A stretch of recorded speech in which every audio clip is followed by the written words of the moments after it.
আক্রমণ না করলে রাজনীতিতে টিকে থাকা যায় না, সবাই দেব হয় না। এবারে যে পোস্টার মেরেছে সেও তো জনপ্রতিনিধি, সে কাউকে কি সাহায্য করেছে?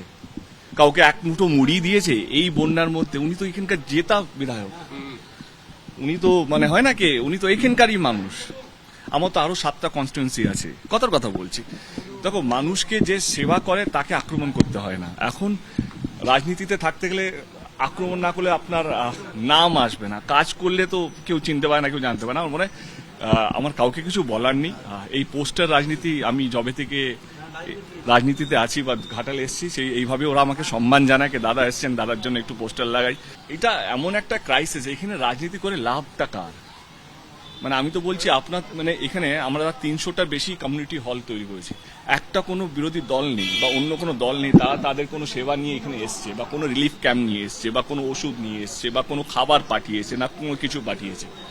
যখনই শুনছি কিছু হলেই ঘাটাল মাস্টার প্ল্যান নিয়ে শুরু হয়ে যায়। ঘাটাল মাস্টার প্ল্যানটা করতে গেলে সমস্ত দলকে একসাথে আসতে হবে, এটা এটা মানুষের জন্য।